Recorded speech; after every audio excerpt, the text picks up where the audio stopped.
But I've heard quite a few times people respond to people who have committed suicide and saying, oh, that's selfish of them. Now, is that something that you've heard before? Yes, it is. And actually, you know, I can understand that frame of mind that people have, thinking that it's a selfish act. Because if you look at it, you think, well, they've left everybody behind. You know, I could quite easily say, right, my brother was so selfish because now it's just me to look after my parents until they pass away. So I'm going to be the only person to do that. I had to sort out the funeral. I had to sort out all of his estate and his debts that he was in, and contact all of the organizations that to tell them what he had done. I had to ring around all of his friends and his family and tell them what he'd done. You know, is that selfish that he's put all of that on me?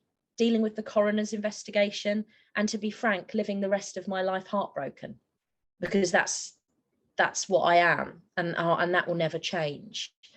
So I can understand why people say that. The reality is, people who do take their lives are very, very ill. They're not thinking straight. They're not thinking about the impact it's going to have. They're not thinking about what you have to do after they're gone. All they want to do is end their pain and live in peace. And that's not selfish. They're unwell, and they need to get away from the pain. So just take a moment, I think, really, for those who say that it's selfish, to really immerse yourself in the topic and understand it before making comments and judgments of people. Because again, you don't know what they're going through, what they have gone through, and how they're actually feeling. And if you put yourself in their position, you know, you might actually feel the same. Yes. Excellent explanation there, Alice. I really do feel like that's so useful. And when you use the word, when you mention that people who are committing suicide, the large majority of them are actually ill, that I think that helps people really understand a bit more. It's not like they woke up, well, I'm going to guess that the majority of people that do this, they don't wake up one morning and go and do it. This is maybe something that has been festering in their mind, maybe for even years. Yeah. It varies, to be honest. It really varies. I've met lots and lots of people that have been bereaved by suicide over the last year and a half. Some of them, it was very, very impulsive. Something happened that triggered it. So they could have lost their job. They might have split up from their boyfriend or their girlfriend.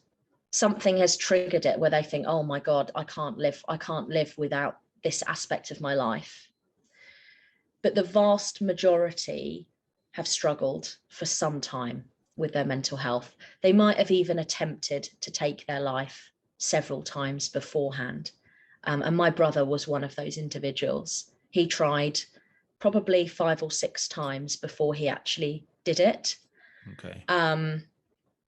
So it does vary, but yeah, on the whole, there's a build-up of events that lead to somebody doing that cause it, and there's a variety of different causes, obviously, for people that actually do it in the end.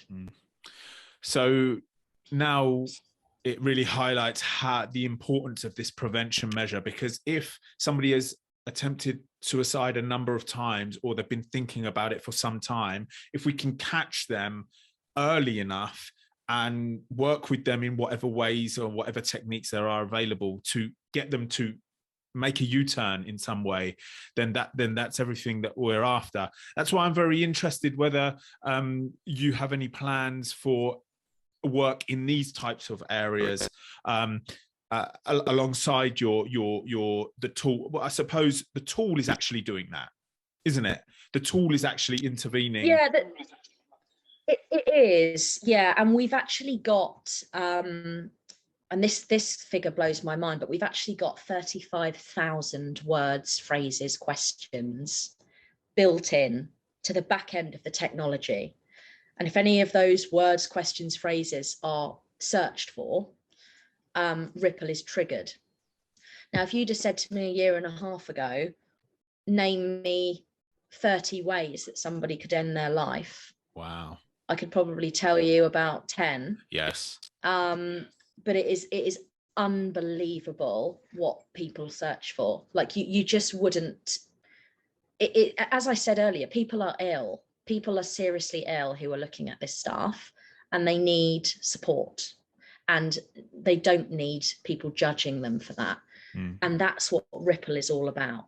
It's providing that non-judgmental interception if people are looking at things that can be, classified as dangerous, and getting them to that support. But in terms of, expanding Ripple, I said at the beginning, I've created a monster here. This is something that we can do with regards to eating disorders, gambling, financial problems, relationship problems. The list is endless. Yeah. People are suffering with all of these things every single day of the week.